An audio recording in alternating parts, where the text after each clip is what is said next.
My girl is the youngest, 19, in a family of 4 sisters. I am 25 and in love with this girl and her slender figure. Oh, God. I would hate to see her get fat like her 3 sisters. I dread having a fat wife and I fear that my girl will be like her sisters not long after our marriage. What should I do? Tom from Tarima. Yours is a sticky little problem. It must be a nightmare to see your wife looming day by day the size of an ox. Oh, God. You might be an unhappy man should she become fat, but it doesn't mean that your girl will become huge just because her sisters eat too much fatty food. It was the salacious gossip of our time. Actually, 50% roughly were from men wanting to know how to encourage women to have sex with them. And then the other 50% were the less willing women who were kind of feeling pressured into sexual relations with these men. And that's why there have been so many studies in the context of South Africa on drum magazine and rape culture. What advice would we give this person now in the 21st century? I'd tell him to fuck you. If I was the 19-year-old's mother and Tom felt he could come and have a conversation about his fears of my fatness, I would beat Tom the fuck up. And I have no chill on that. Roots and rigor, rigor and flow. Roots and rigor, rigor and flow. Roots and rigor, rigor and flow. Rigor and flow. 1. Welcome back to Rigour and Flow. With me, Aiwan. And me, Amanda, the show where business meets love. And culture meets critique. Aiwan. Yes, Amanda? What do you know about Drum Magazine? I don't know really anything about Drum Magazine. I mean, obviously, I know we've done a little bit of research for this show, but I haven't dived too deep. But I know it's an African magazine. And Iconic African magazine. An iconic African magazine. Which, by the way... Southern African. Yeah, although it was actually exported all over Africa. Okay. See, that I didn't know. That's what I know of Drum Magazine. So not too much. I have mentioned it also on a couple of episodes previously in passing. Yeah, but for a specific aspect of it, whereas not the whole magazine. So I don't know too much about the whole magazine. I just know a specific aspect of it based on our episodes. So you don't know about Dear Dolly, if I was to say that? Well, you know, I've known a lot of Dollys in my time. You know, you have Dolly Parton. Oh, I love Dolly. Oh, she's incredible. You've got Dolly the sheep. I've known a few Nigerian Dolakbos, but they love to change their name to Dolly in order to assimilate. Oh, yeah. With the great Dolly Parton. No, to assimilate with the British culture and not be so obviously Nigerian. So I've known a few Dollys in my time, but Dear Dolly, I know you've referenced in another episode. Yes. And was she an agony aunt, if I'm not mistaken?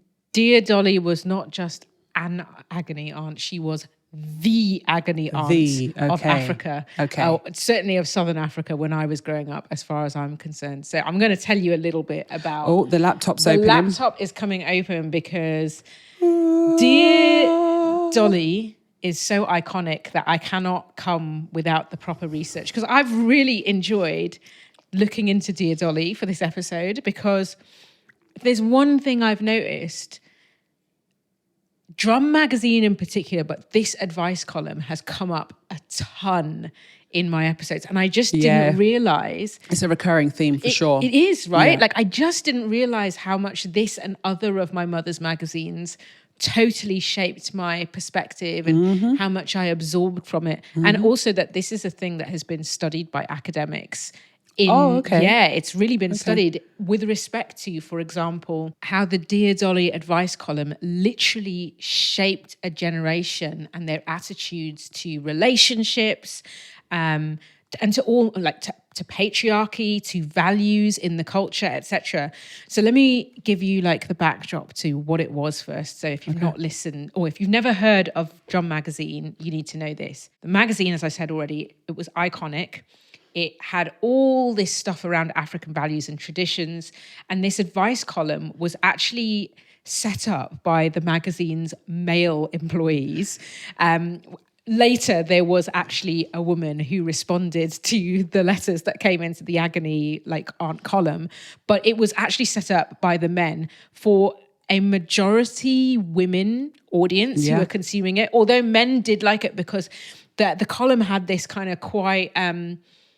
it was quite humorous in the sense that it was salacious gossip, if you think about it. Like, so people were writing in, sending in letters, and these letters were, I guess you could say, like very easily relatable dilemmas. So things about unreciprocated love, things about interethnic relationships. I've fallen in love with someone who's a different tribe from me. Things about premarital sex. Even some stuff around homosexuality, which we'll get into. Even back then. Yep. So hold on, when was Drum Magazine set up? Well, the first edition was released in 1951. Wow, and they were talking about homosexual relationships even back then.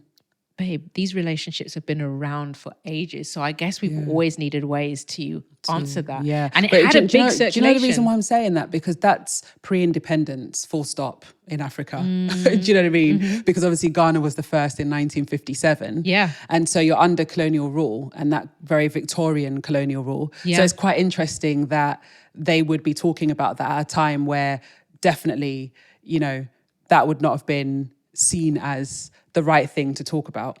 Yeah, but it's I guess true. it also There would have been depends a lot on the of advice they were giving, and I guess we'll come on to that. But exactly. Yeah. And I think there are some other dynamics. So I didn't know before this episode that it started that early. Mm-hmm. But, I mean, I knew it was around my whole life, but I didn't know it went back to 1951, not going to lie. Okay. And also, another thing I found out, maybe less surprising, is that it was owned by a white man.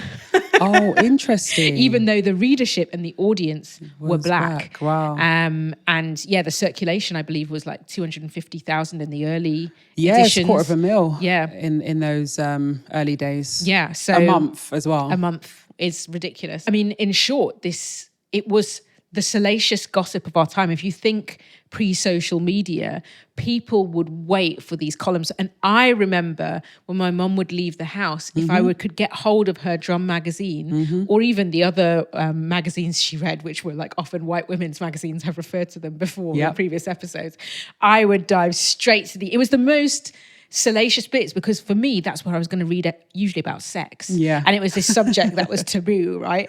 So yeah, like most of the column were things like, actually 50% roughly, from what I can tell, were from men wanting to know how to encourage women to have sex with them and all sorts of things like that. And then the other 50% were the less willing women who were kind of feeling pressured into sexual relations with these men. How do I deal with this? Yeah, and there was this whole kind of purity culture thing to it. And that's why there have been so many studies in the context of South Africa on Drum magazine and rape culture, because there was actually the responses that were given to these, and you can imagine it was largely male colleagues initially responding. Yeah. Through their lens, would have perpetuated certain kinds of things around purity culture. So fascinating and quite iconic, like I said, column to have. Ooh, okay. Well, this sounds like it's going to be a nice, juicy episode. Yes. So can I jump in with an excerpt from the magazine? Oh, yeah. Because during the research, I did some digging into the Dear Dolly. We did some digging into the Dear Dolly, and we came up with a few dilemmas that were brought to the space. The Drum magazine. The Drum magazine safe space. Safe space. The original safe space. Yeah, the original safe space. Which was deeply unsafe. Exactly. Ironically, like many safe spaces. Exactly. It was more of a brave space. For men to exercise patriarchy, evidently. Yeah, exactly. Anyway.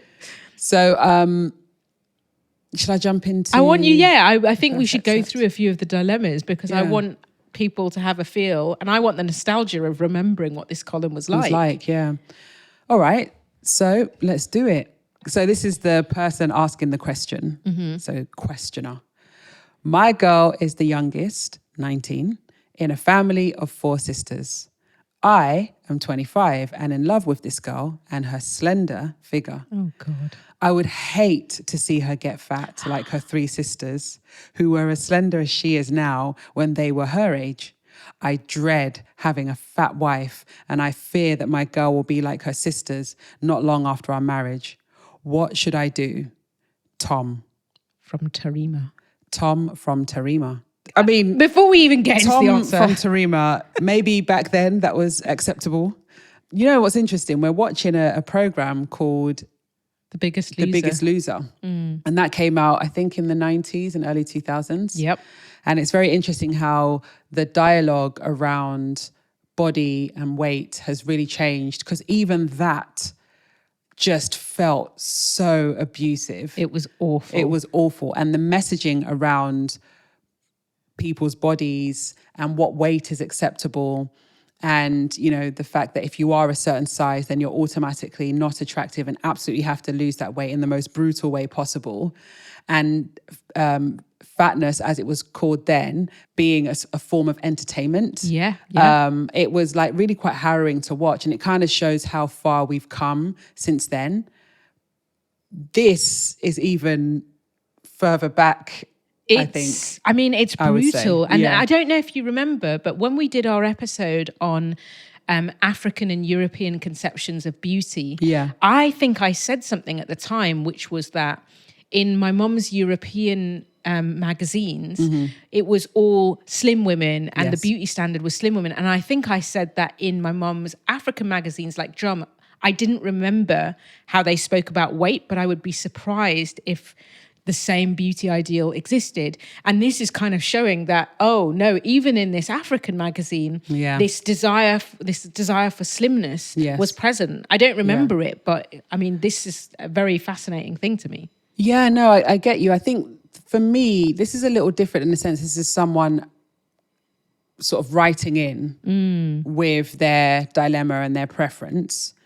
I'd be interested to see who's showcased on the covers of Drum Magazine versus the covers of, for example, Women's Weekly. Definitely I think difference. there you will definitely see the beauty standards. 100%. Portrayed. I think I was, because of that showcasing on the covering, I was surprised this was in the dilemma section, because my recollection of the magazine is the imagery. Right. Which represented something totally different. Exactly. And that's coming from somewhere, right? Yeah. Exactly. So should I do the answer? I definitely want to hear what Dolly's answer was. So this is Dolly's answer. Yours is a sticky little problem. It must be a nightmare to see your wife looming day by day the size of an ox. Oh, God. You must remember that human beings are more than weight and flesh, though.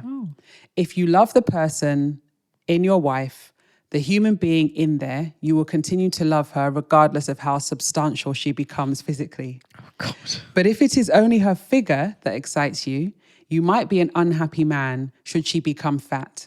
But it doesn't mean that your girl will become huge just because her sisters eat too much fatty food.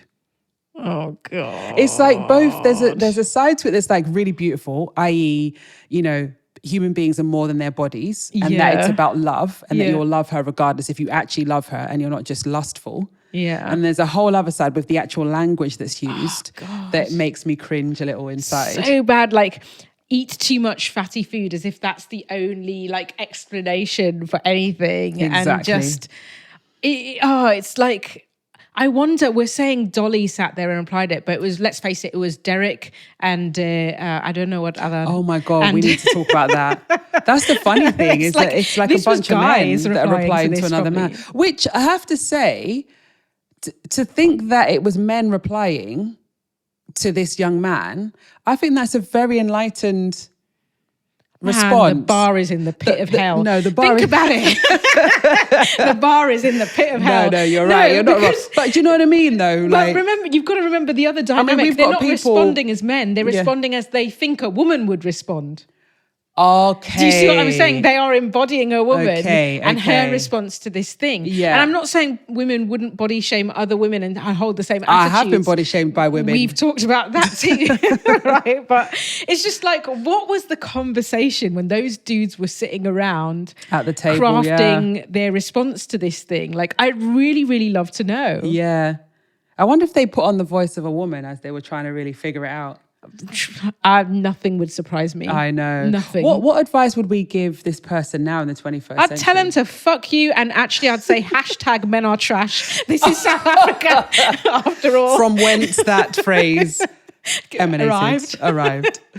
Yeah, I mean, like, Do you know what? Let's just remind myself. So he's 25, loves this girl's slender figure and fears she'll get fat. I would tell him to grow up, but mostly I'd be trying to find the 19-year-old and be like, run a million miles. You don't need this shit. If he's starting this shit now, it's only going to get worse. But then they're young people. It might be that they could have a conversation. 19 and 25? 19's not young. Yeah, it's young, but you're out of school. You are out of school. But what I'm saying is that they might be able to resolve it through communication. This answer might actually help him to sort himself out and work out, do you love her or do you lust her? If you lust her, then get moving. Hit the road, Tom. Jack. But if you love her, then have a conversation and just say what your fears are. If I was the 19-year-old's mother and Tom felt he could come and have a conversation about his fears of my fatness, I would beat Tom the fuck up. And I have no chill on that. I absolutely am not interested in his fears of me or my daughter getting fat. Fuck off.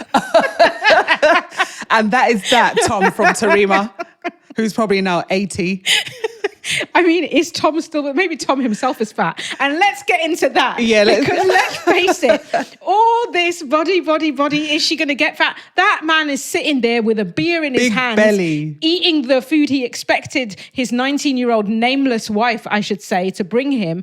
Getting Girlfriend, fat. yes. Girlfriend, whatever. He's projecting a future as her wife. He's getting fat, worrying about her fatness. This is a curse upon women. And she would have had like 5 kids as well. Yeah, and he's worrying about whether she's fat. This is the thing that will make your life small. These are the attitudes and these are the men that are enemies of progress. I don't care if we have a son one day, he should know. No. And that is that, Tom from Tarima. You sound like he wanted to give better advice, though. Maybe my advice is not better. I guess, you know what it is? We've kind of often talked about communication in relationships. And so I wonder where the line is in communicating your fears, worries, and preferences in a relationship. I wonder where that is. That's all I was thinking. I can literally feel Princess Banda in my spirit, who is one of our listeners. She is incredible. Like, literally triggered and she ready is to literally... tell us both about ourselves. No, tell me, because I think she aligns with your perspective. Absolutely. I mean, there's communication, but communication has to be in good faith. That's true. I so think what would that... be the good faith thing that he could say in that communication about that? Me personally, the only good thing that's happening here is that he's not saying it directly to that girl. Someone will rescue him or rescue her from having to be in that interaction and rescue him from himself.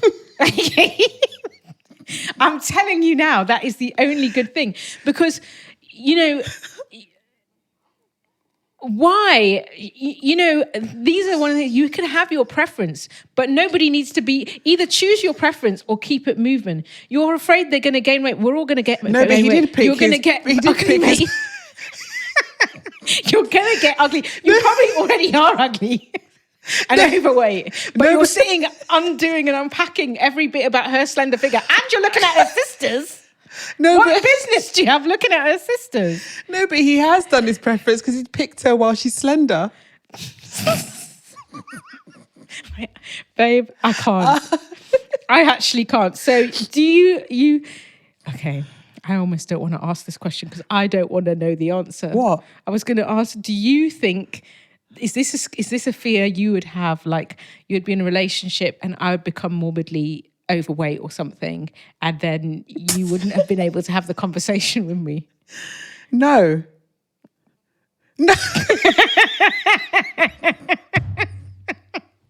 Because right now the levels of over-identification. No, I'm not identifying with him. I'm trying to really get to the heart of the thing. Maybe maybe these are just outdated scripts, and we should be happy by the days that this is no longer socially acceptable to ask. Exactly. And so I don't want him to have a conversation with her. I want him to have a conversation with himself. That's true. About how he makes his choices, whether everybody should Go be inwards, involved Tom. in his processing. Go inwards. Do not go outwards. Do not freaking go outwards.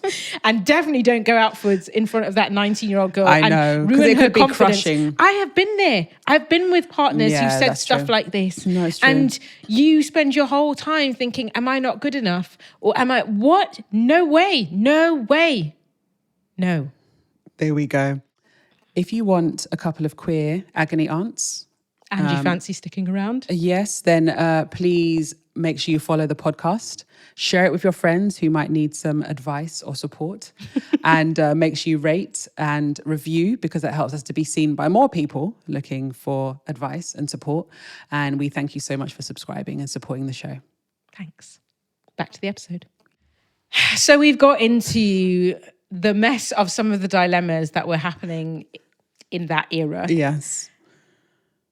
I mean, you obviously didn't grow up on the continent with drum. No. But what did you have other magazines? Like, what were your reference points? Yeah, there was quite a few magazines back then. We had Essence magazine, which was American. We had Ebony, which I think was American. And then we had Pride magazine, which is actually British. And it focused on Black women. So it's focused almost like our version of Essence magazine. Right? Okay. Or Ebony magazine. And then, and I used to read those. I don't have a strong recollection of any agony aunt columns in there. I'm sure there were, but I just don't have that. For me, the one that really shaped a lot of my thinking was a newspaper called The Voice newspaper. Oh, The Voice. It was a Black newspaper, and it was by and for the Black community.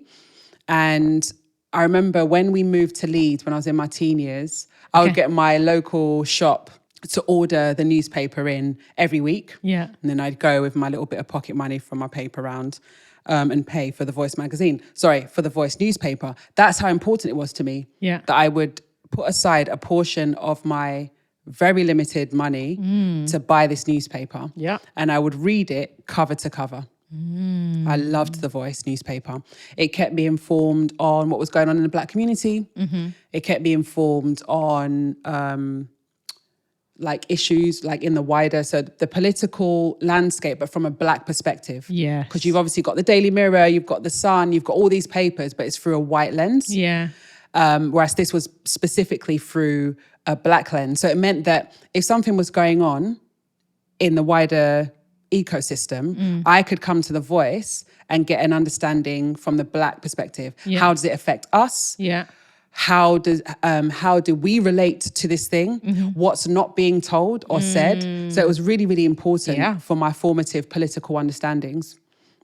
And I'm always grateful. I will always be grateful for The Voice newspaper.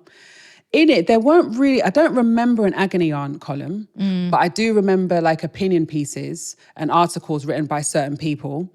And there was one in particular by a certain Tony Sewell.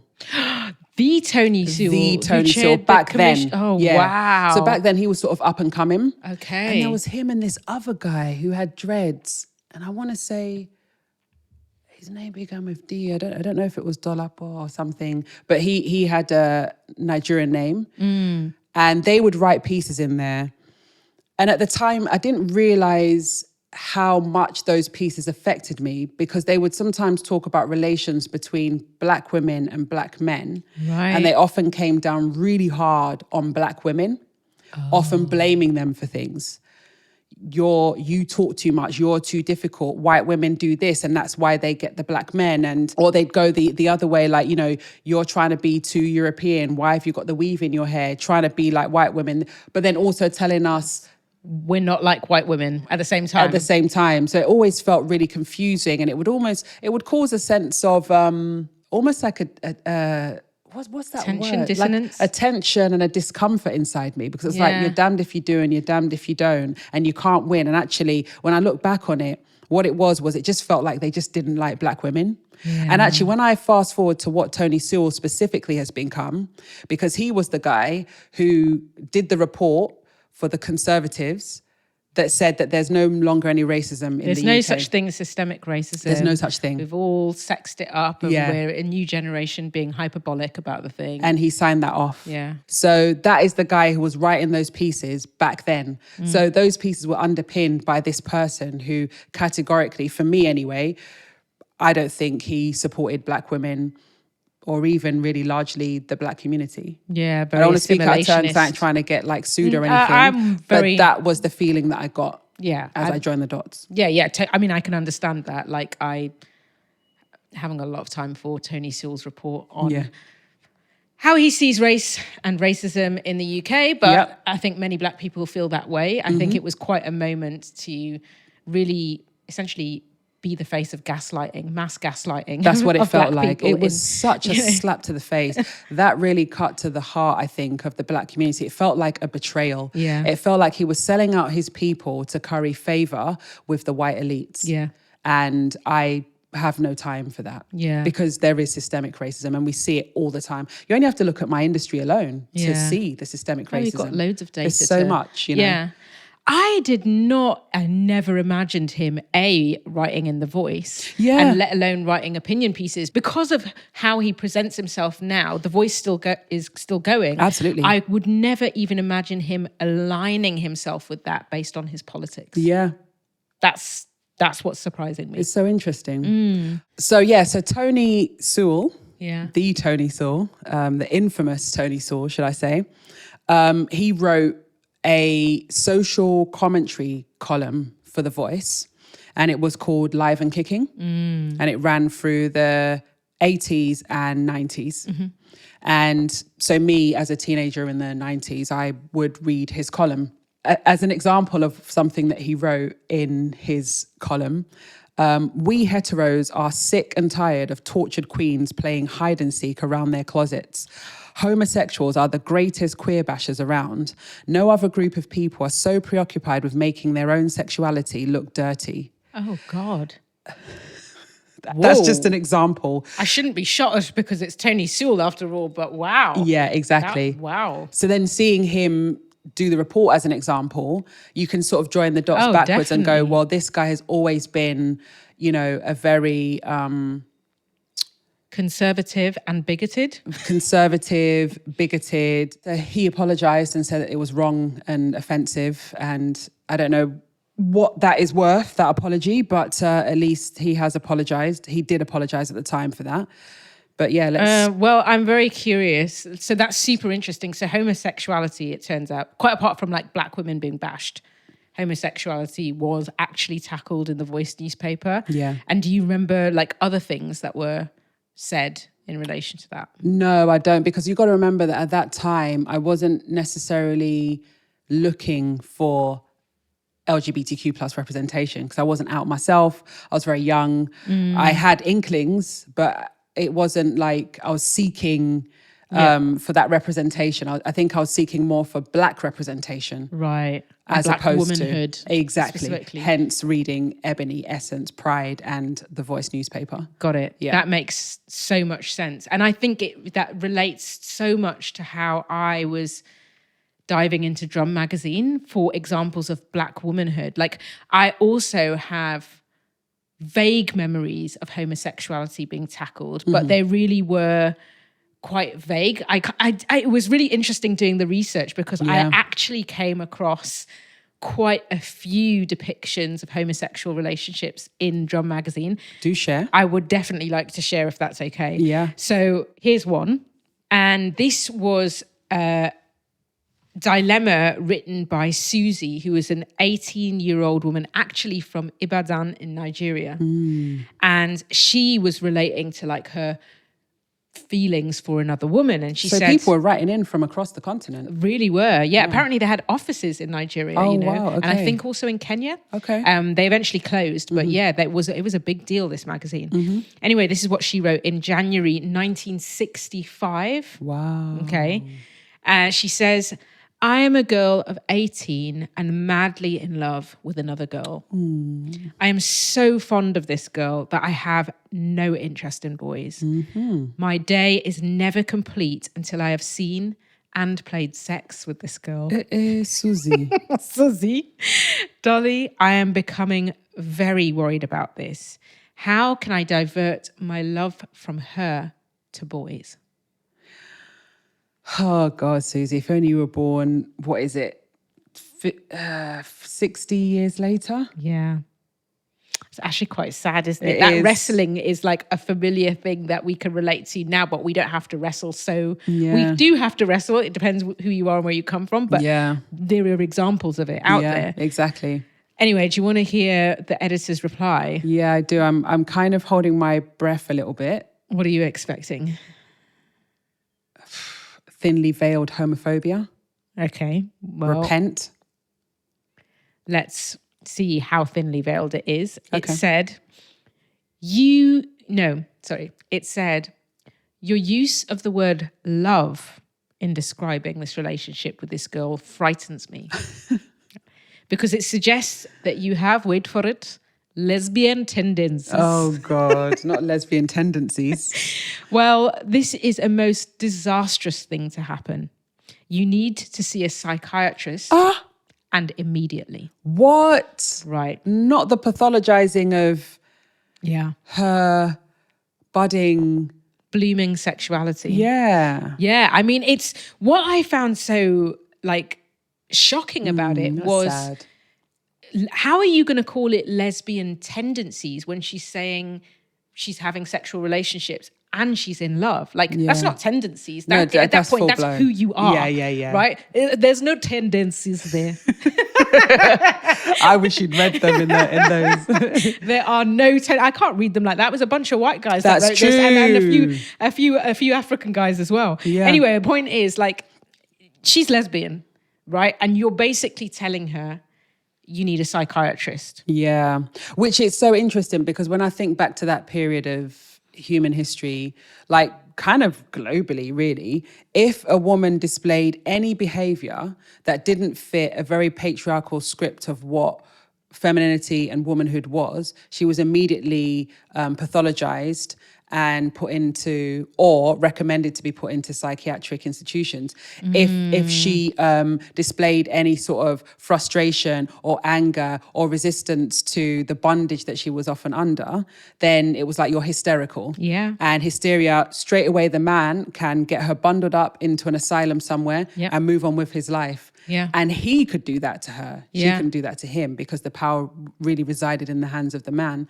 And so I find it interesting that they've gone straight for Asylum. so you need to see a psychiatrist. Yeah. That's very interesting. And I wonder how many women were put into asylums because they exhibited lesbian tendencies, in quotes. And let's not forget, again, it's men replying to this at this time. Exactly. So So they're applying there is through that lens. Yes. And it's a direct threat to them. I think what surprised me about it so much is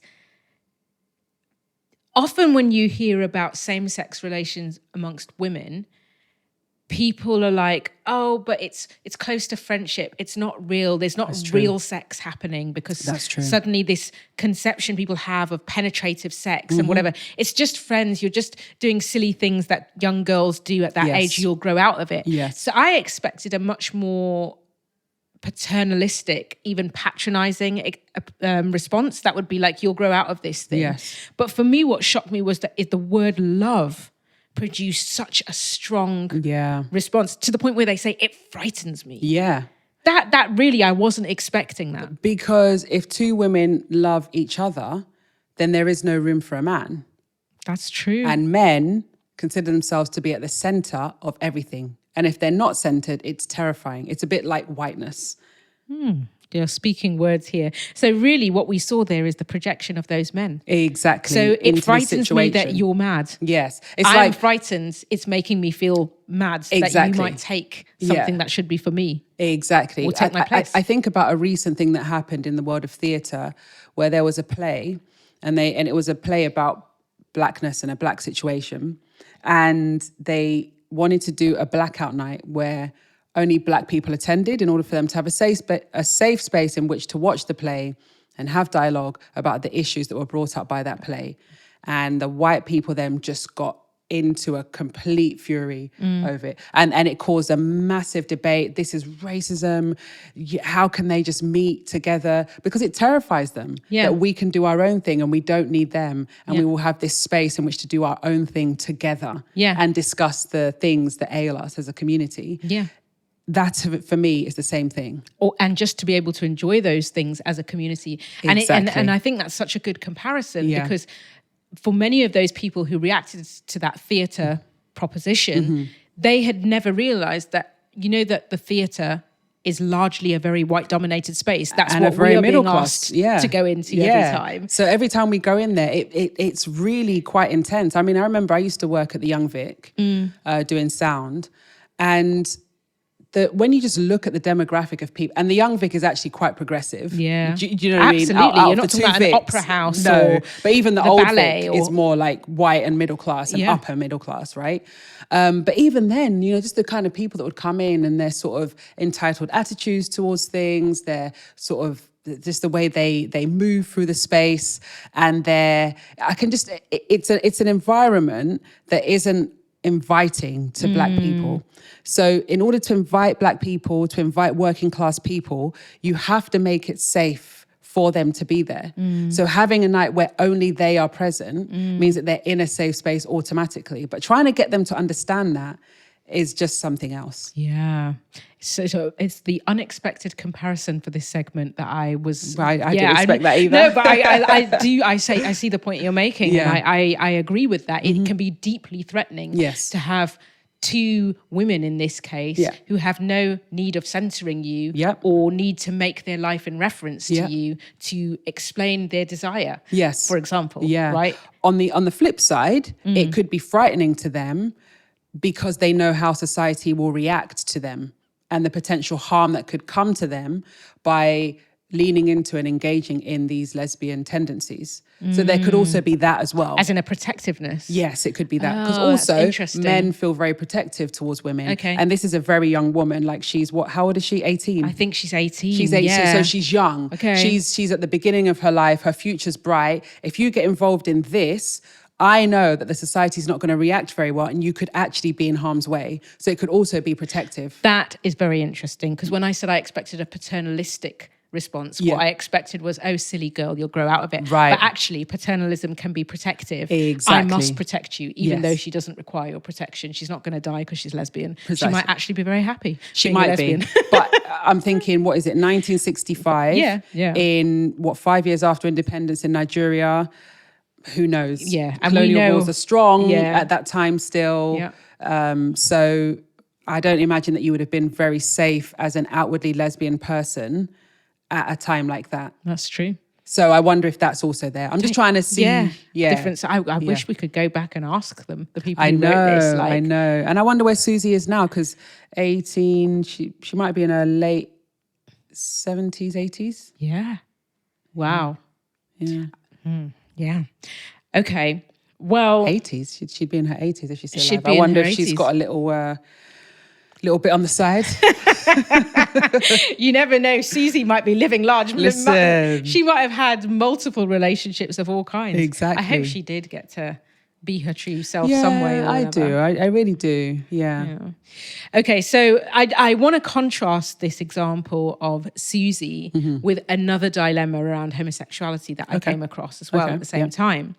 So the men, it seems, were treated entirely differently. Okay. This is a letter that came in from a 26-year-old married man from Jos in Nigeria again. Okay. That wasn't intentional. And he, in this letter, confesses his homosexual feelings. He says, I desperately need your help. I am 25, married, and I have a child. I also have many girlfriends, but I am rarely attracted sexually to either my wife or my girlfriends. Instead, I fall for handsome boys. They are my life. Ooh. I go to any length and expense to befriend them and then get them to mate with me. Okay, sugar daddy. I know that this is a very bad habit, but I have been indulging in it the last 10 years. 10 whole years. Since he was 15. Please how can I give it up? I feel a sense of pain there as well, you know. Do you? Because he's definitely really struggling with it. And I kind of know that struggle, you know. Like you really, really know that it's against your cultural and religious norms, but also it's wired into you. I mean, you know, sexuality is like a primal thing, right? It's at the very core of who you are. Yeah, that's true.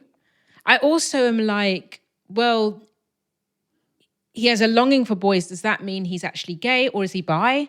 And he just can't reconcile the part of him that's attracted to, like, that has a same-sex attraction. Yeah. Do you see what I'm saying? So there's actually a lot going on there. There is a lot going on there. But he says I'm rarely, yeah. So sometimes he might be, yeah. So maybe, yeah. Okay. Yeah, it's interesting. Do you want to hear the response? I do, yeah. So the editors wrote back, first line, this is a serious disease. So continue on the mental health angle and the pathologization angle. Here we go. The practice itself is a criminal offense under the laws of our country. Yeah. You need to see a psychiatrist. Okay, so at least we're maintaining some consistency there. They're keeping Because if there wasn't the psychiatrist in this one, then I would really have a lot to say. Yeah, for real. And then it says, though, meanwhile, try to develop a strong will to resist the temptation. It is in your interest to try and give it up, as it could land you in real trouble. It would not be so bad if you had one male friend, but if you chase after different boys all the time, you are promiscuous and morally wrong, as well as breaking the law. Well, you see, that's the thing, because there was a law, right? So it is illegal. It would have been illegal for him. Importantly, a colonially imported law, we should say that. Precisely, definitely a colonial law. I sense an element of protection once again, like you're going to get into big trouble for this. I find that society, particularly in Africa, is harder on male homosexuals than women. I think partly because the men don't see women and women's sex as proper sex, first and foremost. Second of all, they sexualize it, and it's like something that's appealing to them from a fetish perspective. Whereas with that, it's almost like it's a violent violation of they themselves and of masculinity. So there's almost like a gut revulsion. I've seen it in even friends that I've had, because I don't necessarily keep friends like that anymore, where they just have this thing of, yeah, women, yeah, get it, yeah, all right, but men. And you can almost see the disgust and the distaste on their faces as they even say it. They're just like, I can't, ugh. You know? Yeah. But it's interesting because I also agree. I've seen that. But one of the things I found fascinating in reading some of the articles and the research that's been written was there was this article I'll link to by someone called Krieg, and he had a fellow author. And they talked about how they actually had very different responses sometimes with men and women, but predominantly men. So the editors were like, a lot of them were okay, so long as the sexuality was confined only to sex and sex acts. Okay, interesting. Yeah, and it had to be situational. In other words, I have no other option. Like prison. For getting my or your wife is away or something. Oh, okay. I have no other that's interesting. Way of getting my sexual needs met. And so this can suffice. And the big thing apparently that they had a strong reaction to was when love was involved. Because what the authors were saying was that this disrupted even more. It's more of a threat to the heterosexual order, because now this is a bond that can be sustained. Yeah. It's not a fleeting one-off thing. And also specifically, they said that they were much more lenient on men, which maybe doesn't come through in this example. Okay. But the reason why is they felt that men could be promiscuous, they could procreate and have babies with many people, even if they engaged in sex acts with same-sex partners. And so it didn't really threaten the social order or the capacity to continue the next generation or procreate, or all these kinds of arguments that get used against homosexuality. I found that Whereas with a woman, when she goes into a relationship with another woman, essentially, in theory, that's the end. That's what they believe, yeah. That's what they believe, even though we know that that's not true. Yeah. Because women have historically always found ways to have children Exactly. in same-sex relationships. Exactly. And we've talked about that on the show. True. I really feel this person's struggle. I don't know what their name is, but I really feel their struggle with their sexuality. Because I think even in that first line, I rarely am attracted to women. Either my wife or my girlfriends, they say. And I think there's almost like he's coming to a realization that what maybe back then felt like a childlike exploration, because it's 10 years, right? So he'd have been about 15, 16, right? Yeah. It feels like he's now at 26 and he thought that would all pass. And maybe even people in his village or wherever he's from said the same thing. Because, I remember when I came out to my mum in 2012 and I said to her, I'm gay, this, that, and the other. She actually just laughed and she was just like, that, these things, they pass, it's a phase. Even us girls, we were doing different things at school. Exactly. So it's almost like he probably got that advice from the people around him. And then when he got to an adult age, now I'm a man, I'm married, I've got this, the desire still hasn't gone away. Why hasn't it gone away? Yeah. And I sense a sort of confusion, fear, and a real wrestling with, is this actually who I am now, therefore, for the rest of my life? Yeah. I'm 26. Yeah. Am I still going to be this when I'm 46, 66? Yeah. And it's not surprising that this...